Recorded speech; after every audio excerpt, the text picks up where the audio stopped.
السلام علیکم ورحمۃ اللہ وبرکاتہ۔ میں ہوں محمد معراج نبی اور آپ دیکھ رہے ہیں میرا فیس بک اور یوٹیوب چینل۔ آج ہم حضرت فاطمہ رضی اللہ تعالیٰ عنہا کے تسبیحات کے بارے میں مذاکرہ کریں گے۔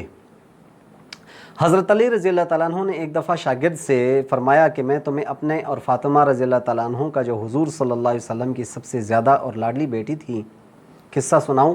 شاگرد نے عرض کیا کہ ضرور۔ فرمایا کہ اپنے ہاتھ سے چکی پیستی تھیں جس کی وجہ سے ہاتھ میں نشان پڑ گئے تھے، خود پانی مشک پر بھر کر لاتی تھیں جس کی وجہ سے سینے پر مشک کے رسی کے نشان پڑ گئے تھے، اور گھر کے جھاڑو وغیرہ بھی خود دیتی تھیں جس کی وجہ سے تمام کپڑے میلے کچیلے رہتے تھے۔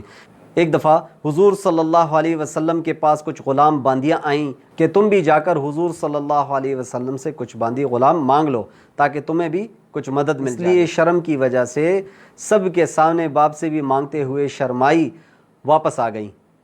دوسرے دن حضور اقدس صلی اللہ علیہ وسلم تشریف لائے۔ ارشاد فرمایا کہ فاطمہ کل تم کس کام کے لیے گئی تھیں؟ وہ شرم کی وجہ سے چپ رہیں۔ میں نے عرض کیا کہ یا رسول اللہ، ان کی یہ حالت ہے کہ چکی کی وجہ سے ہاتھوں میں کڈے پڑ گئے اور مشق کی وجہ سے سینہ پر رسی کے نشان، کاروبار کی وجہ سے ان کے کپڑے میلے کچیلے رہتے ہیں۔ میں نے ان سے کل کہا تھا کہ آپ کے پاس خادم آئے ہوئے ہیں، ان سے ایک یہ بھی مانگ لیں، اس لیے گئی تھیں۔ بعض روایات میں آیا ہے کہ حضرت فاطمہ رضی اللہ تعالیٰ عنہ نے عرض کیا کہ یا رسول اللہ صلی اللہ علیہ وسلم، میرے اور علی رضی اللہ تعالیٰ عنہ کے پاس ایک ہی بستر ہے اور وہ بھی مینڈے کی ایک کال ہے، رات کو اس پر گھاس ڈال کر اونٹ کو کھلاتے ہیں۔ حضور صلی اللہ علیہ وسلم نے فرمایا کہ بیٹی صبر کر۔ حضرت موسیٰ علیہ السلام اور ان کی بیوی کے پاس 10 برس تک ایک ہی بچھونا تھا اور وہ بھی حضرت موسیٰ علیہ السلام کا جوغہ تھا۔ رات کو اسی کو بچھا کر سو جاتے۔ تو تقوی حاصل کر اللہ سے ڈر اور اپنے پروردگار کا فریضہ ادا کرتی رہے اور گھر کے کاروبار کو انجام دیتی رہے، اور جب سونے کے واسطے لیٹا کرے تو سبحان اللہ 33 مرتبہ، الحمدللہ 33 مرتبہ، اللہ اکبر 34 مرتبہ پڑھ لیا کرو۔ یہ خادم سے زیادہ اچھی چیز ہے۔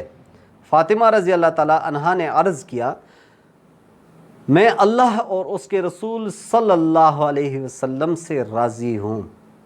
اور یہ کیوں نہ کہتی بیٹی کن کی تھی؟ اور پھر فاطمہ رضی اللہ تعالیٰ عنہا کی شان، جنت کے سردار، جنت کی عورتوں کی سردار کیوں نہ کہتی؟ ان کی برکت سے تو آج ہم کھا رہے ہیں، ان کی برکت سے اور ان کی قربانی کی وجہ سے تو آج ہم الحمدللہ اسلام میں داخل ہیں۔ یعنی جو اللہ اور اس کے رسول صلی اللہ علیہ وسلم کی رضا میرے بارے میں ہو بخوشی منظور ہے۔ یہ تھی زندگی دو جہاں کی بادشاہ کی بیٹے کی، جہاں ہم لوگوں میں سے کسی کے پاس 2 پیسے آ جاویں تو اس کے گھر والے گھر کا کام کاج درکنار اپنا کام بھی نہ کر سکیں، پاخانہ میں لوٹا بھی ماما ہی رکھے۔ اور دوسری حدیثوں میں یہ کلمات جو ہیں وہ نماز کے بعد بھی آئے ہیں۔ اور ایک مرتبہ لا الہ الا اللہ وحدہ لا شریک لہ لہ الملک ولہ الحمد وہو علی کل شیء قدیر بھی آیا ہے کہ پہلے 33 مرتبہ سبحان اللہ، الحمدللہ 34 مرتبہ اللہ اکبر، اور ایک مرتبہ لا الہ الا اللہ وحدہ لا شریک لہ لہ الملک ولہ الحمد وہو علی کل شیء قدیر بھی آیا ہے۔ میرے بھائی دوستو، یہ ہے دو جہان کے سردار کی بیٹی کی زندگی۔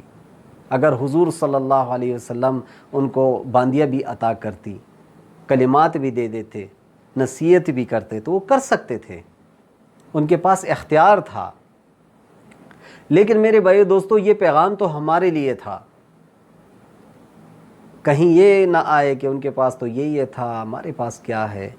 حضور صلی اللہ علیہ وسلم نے تکلیف برداشت کی، حضور صلی اللہ علیہ وسلم کی پیاری بیٹی فاطمہ رضی اللہ تعالیٰ عنہا نے بھی تکلیفیں برداشت کی، اور امام حسین، امام حسن رضی اللہ تعالیٰ عنہ، علی رضی اللہ تعالیٰ عنہ کتنی تکالیفیں برداشت کی ہماری خاطر۔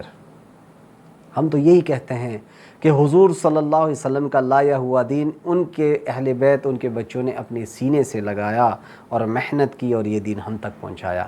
آج یہ دین ہم سے نکلتا جا رہا ہے، آج ہم اس دین پر ہیں ہی نہیں۔ اپنے قربان میں جا کے کہ کیا آیا ہم دین پر زندگی گزار رہے ہیں؟ کیا حضور صلی اللہ علیہ وسلم کے جو طریقے تھے وہ ہمارے زندگی میں ہیں؟ کیا ان کے بچوں کی جو ترتیب تھی، کیا ہمارے بچوں کی ترتیب ہے؟ کیا شکل بھی کوئی ہے؟ ترتیب تو دور کی بات ہے، کیا اس کی کوئی شکل ہے؟ کوئی ایک مثال کوئی ہے اس دنیا میں، اس وقت میں؟ ہوں گے لیکن اکثریت نہیں ہے۔